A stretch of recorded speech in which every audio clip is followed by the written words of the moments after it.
Tome of Uselessness. I am Devon. I'm Dan.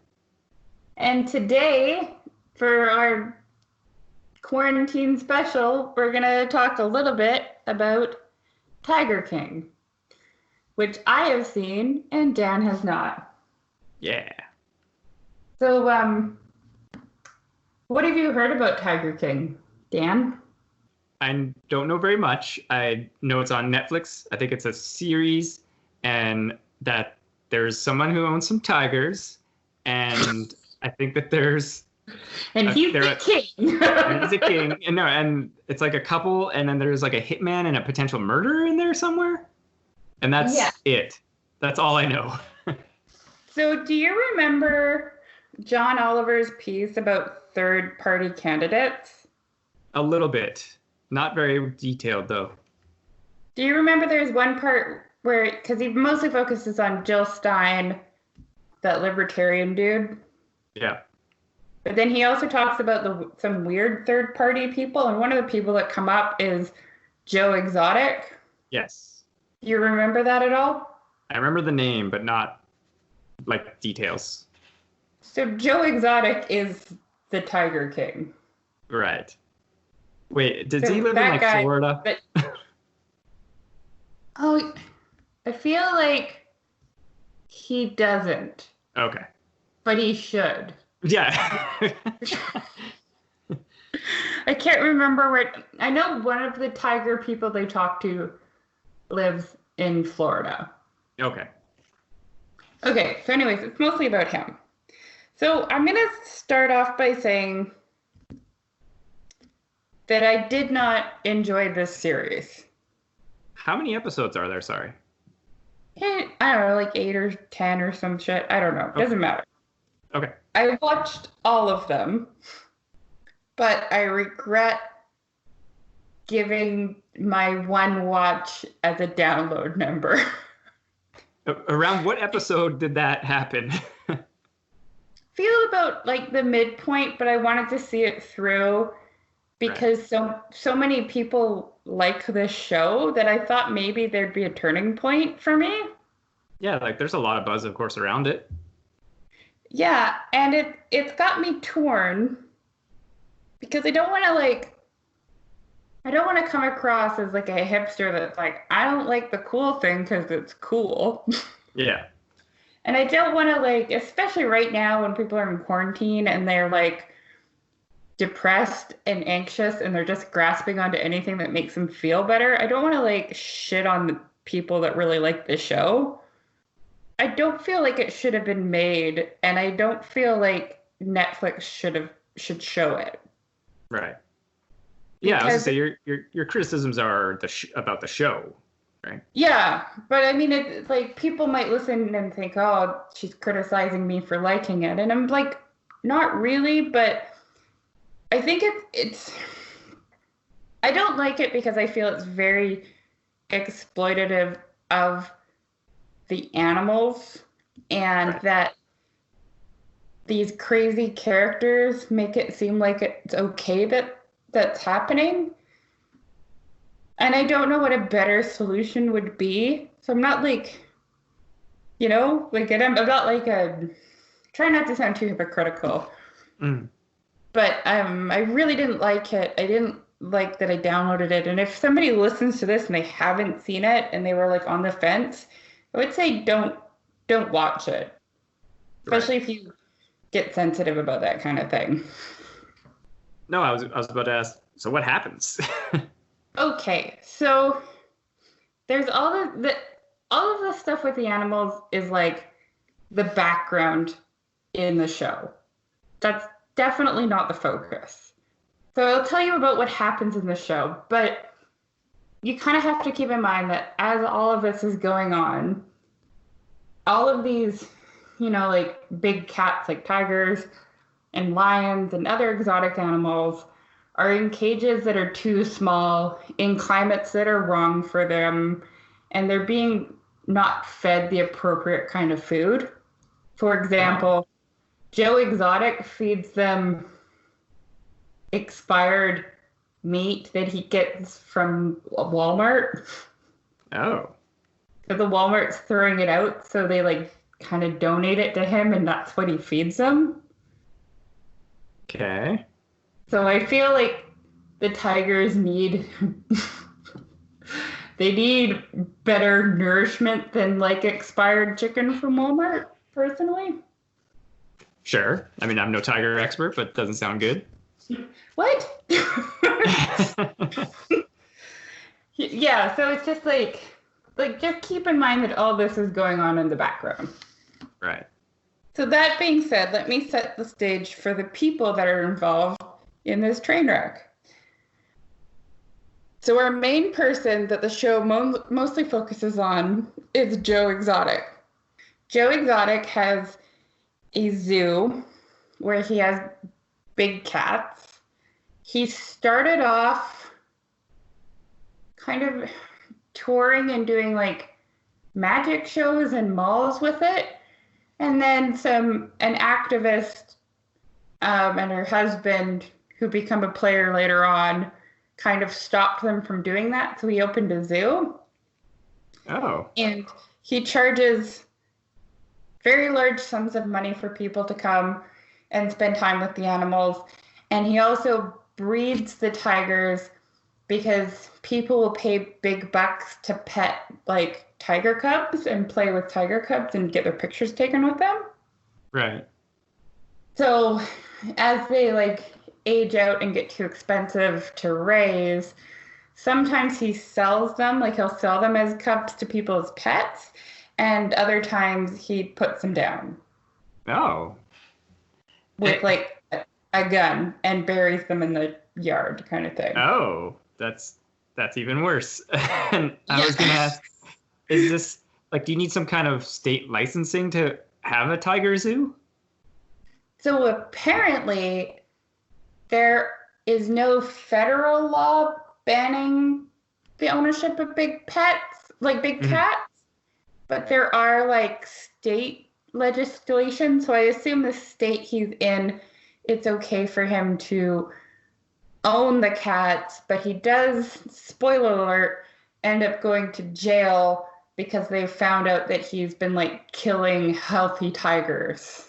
Right. Okay. Which you're not allowed to do. Yeah, I would imagine there's some sort of rules against that. Yeah. He based his zoo off of this other guy's zoo, which is a similar situation, except like the cages are a little bit bigger. He feeds the tigers better, but it's still not ideal for the tigers and lions. Like, it's not an ideal situation, and he still breeds them to do like the cub petting and the cub pictures and stuff. I was totally unaware that people did that. It's kind of terrible, right? Yeah. So this other guy is a total creep. He lures young women to his zoo and kind of employs them as they're kind of like interns, I guess. And he expects them to work like 16 hours a day. Jeez. And they live in the zoo, not like in cages, but they live on premise of the zoo. Yeah. He pays them like, I can't remember if it was like $200 or $500 a week, but less than like you should make. Right. And he restricts what they can eat, and he tells them what to wear, and some of them become his wives and girlfriends. Oh. So he's also like having sex with them, and he's dressing them up like these BDSM circus people. I don't know how to explain it. Like, he's putting them in like corsets and like little shorts or bikinis, and like they talk to somebody who they made her get a boob job if she wanted to stay there, and she was like, I was really young. I was like 18, and I wanted to be with the animals, and so I kind of just let everything happen. Weird. Yeah, so he's really gross. Yeah. And he is Joe Exotic's idol, basically. Okay. So Joe Exotic is gay. I should just say right now, I'm all about polyamorous and LGBTQ and everything. Like, that's all good. This show is a terrible representation of all of those like lifestyles. You know what I mean? Right. So Joe Exotic is gay, and he manipulates young straight men into being in a relationship with him by getting them addicted to meth. Oh, God. So he has a husband who's quite a bit young, like young enough to be his son. And that first husband, eventually, you find out that he was like sleeping with somebody, like a woman who worked at the zoo, and he got her pregnant. So he leaves the zoo to be with her, gets off drugs. So he seems like he's in a pretty good place now. Mm-hmm. But well, before that happened, Joe Exotic brought in another young straight man who was like 18 or 19. Same thing, gets him addicted to drugs, cuts him off from like having a job and having his own independence, and he ends up killing himself. Not on purpose, or maybe not on purpose, it's unclear. But he goes into the office, so this is kind of caught on security tape because he's standing just outside of the frame of where security tape is, and he's talking to Joe Exotic's campaign manager, who is living and working on the farm as well, or at the zoo as well. And he is ranting about how he can't have a life, and Joe keeps him like at the zoo and stuff, and he has a gun in his hand, and the campaign manager's like, put that gun away, and he's like, no, you can't shoot this kind of gun without a clip, and to prove it, he puts it up to his head and pulls the trigger, and I guess you can because he died. So, and I'm telling the story out of order too, just sure, that's fine. Yeah. But yeah, so it's the icky people. Mm-hmm. There's the woman that stopped Joe from performing in malls with his cubs and stuff. Yeah. She also has a zoo. Oh, God. Her zoo is called Big Cat Rescue. So her excuse for having a zoo is that the big cats, when these zoos get closed down, have to go somewhere because they can't go back into the wild. Sure. So she takes them in. But all their cages are too small. They're being fed inappropriate. They're in the wrong kind of climate. She's charging people to come in. She has volunteers who work for her and get basically the same treatment that the interns get or Joe's employees get, where they're like working super long hours and making no money. Right. And so she's also gross. And she's become a meme because the documentary does a job of setting it up so that it looks like she killed her ex-husband. I don't know what the truth is, obviously, but I think a lot of people are failing to note that, like, the documentary makers choose what you see and choose how to present her. Sure. And what, like, they don't really do a great job of highlighting is, like, she met her first husband when she was 18. He left his family to be with her. She's never had a great relationship with the family. He gave her power of attorney, and then he disappeared. And people say that she killed him and fed him to her tigers. Oh. But I also feel like it's not really that weird to have your significant other be your power of attorney. Quite true. That's not weird. That's not weird. They interview his former family, who obviously hate her, and they think that she killed him. She's withheld like like funds from them, I think, so she could put it into her big cat rescue. Right. So there's like will issues and money issues, insurance issues. Yeah, totally. She might have killed him. Sure. I mean, I don't know. You're right. She might not have. It's presented in a very like one-sided way. Right. Okay. So that's Carol Baskins. Joe Exotic hates her. Sure. Got his show shut down. So he starts a web series where he just talks about how much he hates her every episode and how he wants to kill her. He like brings in a blow up doll of her and like shoots it on camera. He sends What? Yeah. He mailed snakes to her. Like live snakes. Yeah. He protests outside of her big cat rescue. Sorry. Dressed in a Easter bunny suit that is covered in blood.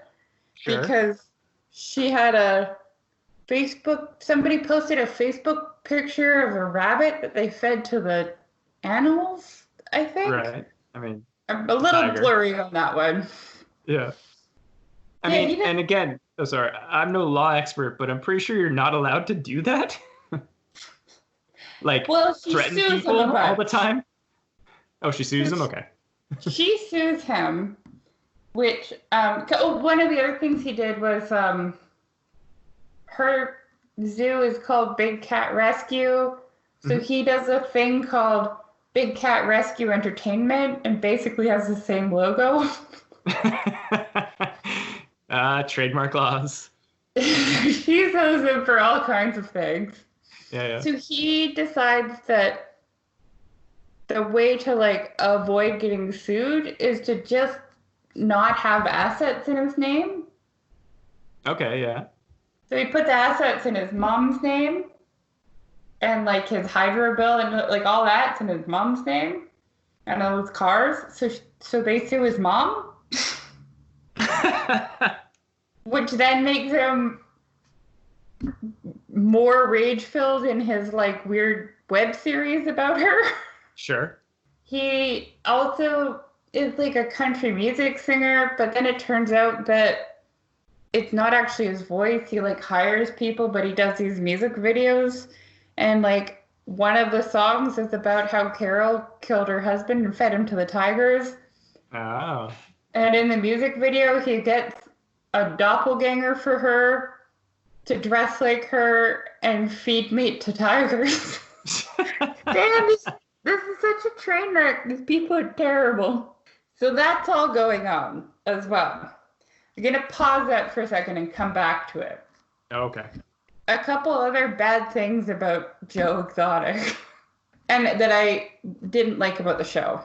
Yeah. One of his employees is a trans man, and the documentary makers constantly refer to him as her and she. And so I thought that was just a shitty thing to get wrong. Yeah, no doubt. Especially since this worker got his arm bit off by a tiger. What? Had to get it. Yeah. I don't know if he was following the wrong procedures or if just something happened, but a tiger bit his arm off. He had to have it amputated, and he was like back at work the second he could be back at work because he loves the tigers so much. Oh gosh. But Joe's immediate reaction was, oh fuck, I'm gonna lose so much revenue, we have to close the zoo for the day. It's so weird.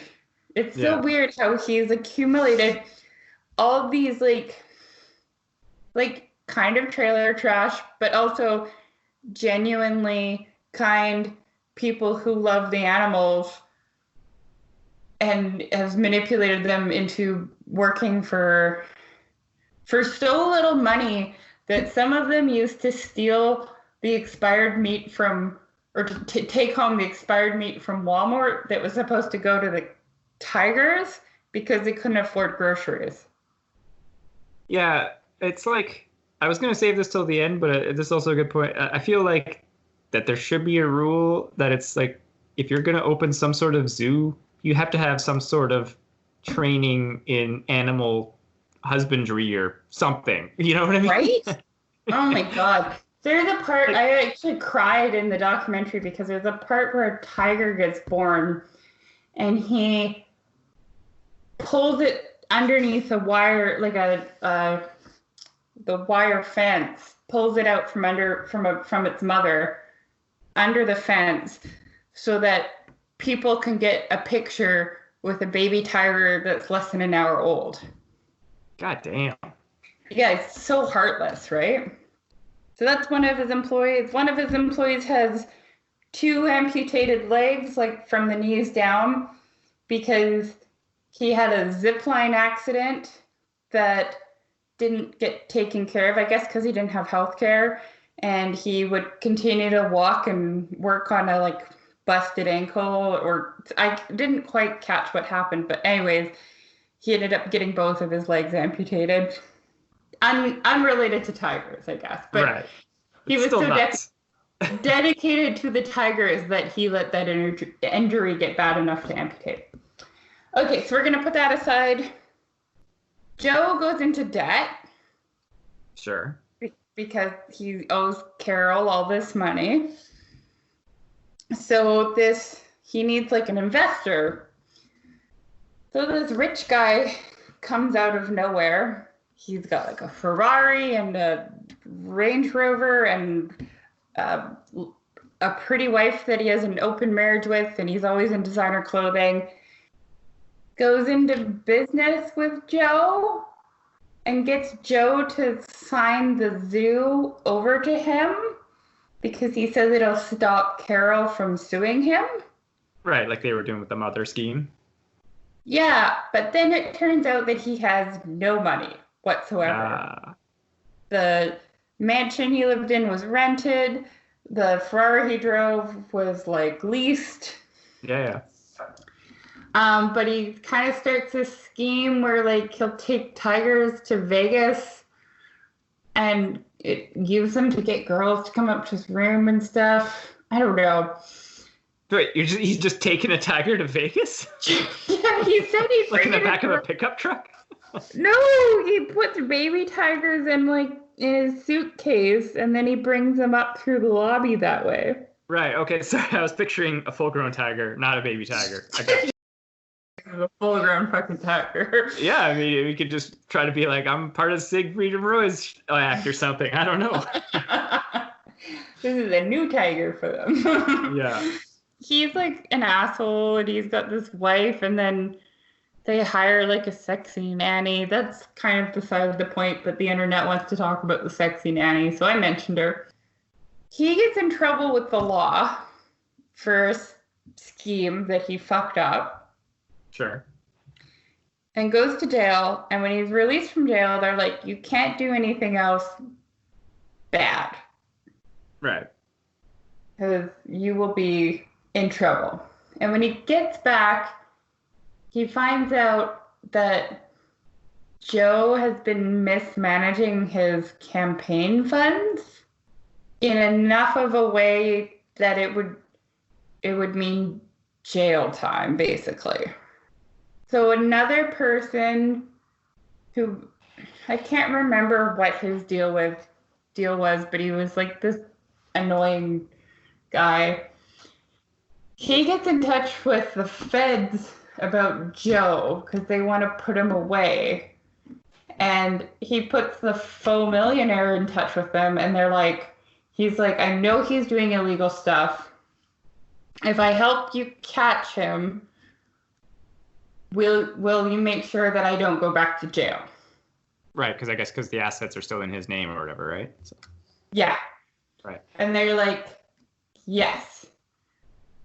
So what they end up doing is, I don't want to say tricking, but like Joe has mentioned several times that he wants to hire someone to kill Carol. So they facilitate him talking to somebody to hire him to kill Carol. Right. A classic like hitman thing that you read on the internet all the time that happens. Yeah. So Because it's he always like in the end an FBI agent. well, no, he offers to pay. So Faux Millionaire hires this dude as like a groundskeeper type person and implies that he has killed people before. So Joe goes to the groundskeeper and is like, would you kill someone for money? Right. And the groundskeeper is like, yeah, of course I will. So Joe Exotic negotiates giving him $5,000 to kill Carol, which seems like a deal. I guess, yeah. I don't know. I just thought it'd be more expensive to hire a murderer.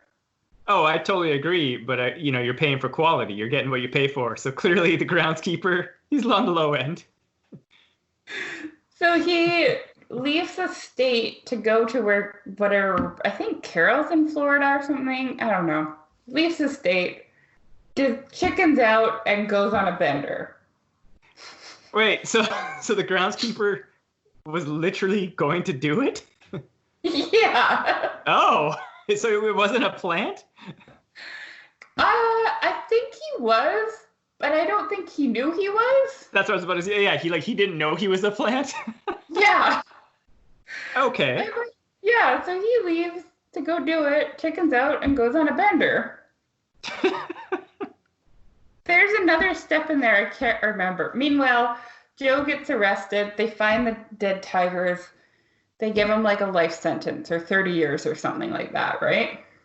So then Faux Millionaire hooks up with a different amateur tiger zoo guy. Yeah, because there's still these tigers, right? Like, and he technically is the owner. Yeah, but he has no money to pay for it. Sure. So there's another tiger guy who has lots of money. So Faux Millionaire kind of ropes him in. They set up a zoo, and then the other guy realizes that Faux Millionaire is broke, and so he leaves, but the zoo's still in Faux Millionaire's name. So now he's got a bigger zoo with no money. Yeah. Excellent. Yeah.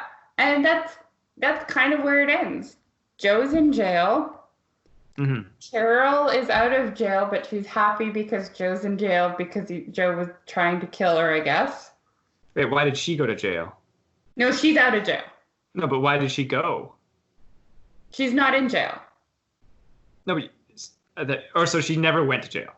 She never went to jail. Sorry, the way that sentence sounded like sounded to me like she went in at one point and now she's out. No, sorry. She's never been to jail and she's still not there. But she still has her tigers, even though she's also mismanaging them? Yes.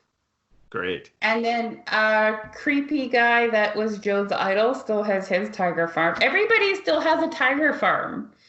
And they're still doing the things. They're still keeping them in too small cages in the wrong climate and giving them the wrong kind of food. That's still all happening. Yeah, that seems so weird that there's not like minimum requirements for such a large animal that it's like you have to have property. Like, and they can't be also I forgot, they also talked to the guy that Scarface was based after. Really? Yeah, because he has a tiger zoo too. Of course. When he got out of jail for murdering people and apparently smuggling drugs inside of snakes or something, I don't know. Sure. Anyways, he got out of jail and now he has a tiger zoo too. Everybody has a tiger zoo. That's the takeaway from this, is that anybody can have a tiger zoo. Well, the thing is, the documentary started with the documentary makers going to a reptile rescue that was shady, right? And that was kind of doing bad things. And when he's out in the parking lot, he meets a guy who just bought a Siberian tiger cub for $3,000, who's in like a dog kennel in the back of his van in like the heat of summer. And the dude's like, where did you get that Siberian tiger that's supposed to be in, winter in snow? Yeah. And he's like, I bought it down the street. You can get one too. It's $3,000. And so the way it started, I thought it was going to be about helping these animals, but none of the animals get any help. They're just like part of this sideshow of like strange tiger people. Yeah, it's so weird. It made me really upset, to be honest. Like, I know people are really liking it, and like, I don't know if it's that, if you've never encountered people like that in your life, I could see it being like a very novel thing to watch. People that are, like don't have super high taste levels or live kind of below the poverty line. It's kind of like a freak show almost, right? Like, yeah, like trailer trash type people. I don't mean that in a derogatory term. I just can't think of another way of describing it. Yeah. Like, yeah. And like, I could see people like being like, I didn't know people actually lived like that. I didn't know people were like that. But if you like know people like that, you know that it's not like a quirky, fun thing all the time. There's usually some kind of sad things that happen in their lives. Yeah, absolutely. So I feel like the documentary makers really took advantage of these people, but also took advantage of the animals in a weird way, because the animals kind of make it okay to gawk at them, I guess. I don't know.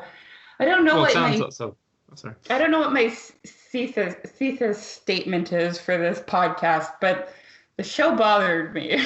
That's fair. No, you don't like it, and it also sounds there was never any indication that like all these people are also taking advantage of the tigers, and there was no like, hey, we should stop this. Yeah, well, especially the zoo owners, they definitely took advantage of the tigers. I feel like a lot of the workers genuinely like the tigers, right? Like, yeah, they're doing their best, as it were. Yeah, they're like, I know that tigers shouldn't be living here, but if they're going to be here, I'm going to do my best to make them comfortable while they are. Yeah. Like, I don't feel any negativity towards the people who are basically making below minimum wage to make sure that the tigers... There's a really sad part. One of the workers, he talks about how he regrets that he ever had to put any of them down, because he feels like the cats really trusted him. Right.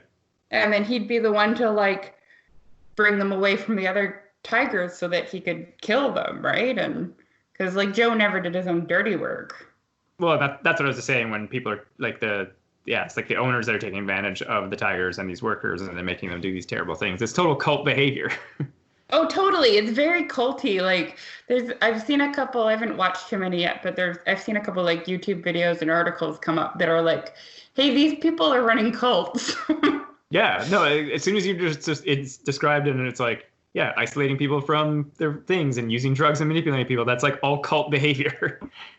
The guy with the nicer zoo with all the women, yeah, he talks about like, he's like, if you want to work for me, Christmas, Thanksgiving, those aren't things to you anymore. They don't matter. What matters is these cats. You're going to be with them from 8 a.m. till midnight. Like, he is fucking crazy. Yeah, no doubt. Immediately, that's what I was saying, where I was like, maybe there should be some rules. If someone's going to own a tiger, you got to take a course or something. I don't know. Yeah, you know what? You should, okay, first of all, there should always be a vet on site. Well, that's what I was thinking immediately or initially as well. That it's like, isn't there some kind of, you have to have training to know how to take care of a tiger? I would assume yes, I hope that the takeaway from this show isn't that people are open their eyes to how easy it is to get a tiger. Yeah, well, or that it's like, it's way too easy. We should change that. Yeah, no, we should definitely change that. The takeaway shouldn't be like, hey, I can get a tiger. I feel that I'm more qualified than Joe Exotic, so I will get 2 tigers. Yeah. Yeah, no, it's so if you want to get sad, I guess you could watch it, but I don't recommend it. Yeah, that sounds like it's different than I had imagined in my brain, obviously. Mm-hmm. But I didn't know that. I'd always imagined from what I had cobbled together that I thought that the woman hiring the hitman, or that there was a death, was the Tiger King guy. So, but I guess that wasn't the case. There was more players than I thought.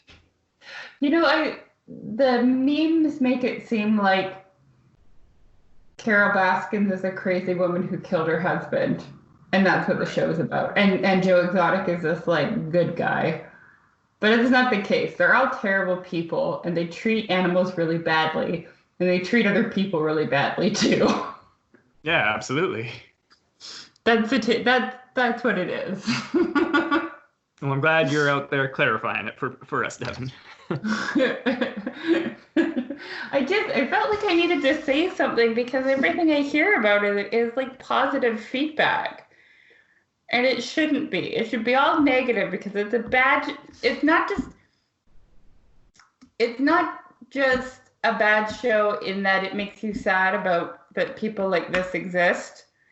But I feel like I'm making an argument that it's a bad documentary because they frame it only from Joe's point of view.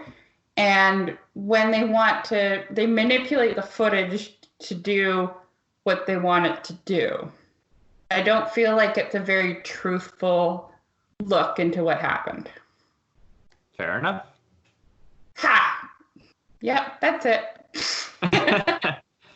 Well, given everything better to like a more positive note to end on. The tigers are cute. That's good. Well, and I was going to say, we usually always ask, after everything you've just told me in the entire description, I do not plan on watching this. That is a good call. I mean, do what you want. You're human with free will. Yeah. But I wouldn't recommend it. I think there are other better ways to spend your time. You could stare at the wall for 8 to 10 hours, for example. Well, you could be meditating while doing so. Or even not. I think even just staring at the wall might be a better use of your time. But that's just me. Fair enough. What's a good tiger-related or lion-related thing that people could watch instead that's better? The Lion King. I don't even like The Lion King. Yeah, I don't even like it. Like the animated one. Yeah. It's not my favorite Disney movie, but I think you should watch that instead of watching Tiger King. Different Netflix series about animals. Go watch the anime Beastars instead. There you go. Yes, it's better. And it's anime. Automatically better. I guess we'll wrap up unless you have any questions. No, I think I was kind of answering or peppering them with as we went, and it was quite the succinct breakdown. Yeah, I mean, like I said, that's out of order from how the show tells it. And I've probably got some details wrong because I don't take notes.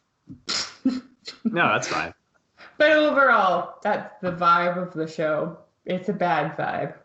Thank you for listening. If you want to follow us, you can find us on all social as Tome of Uselessness.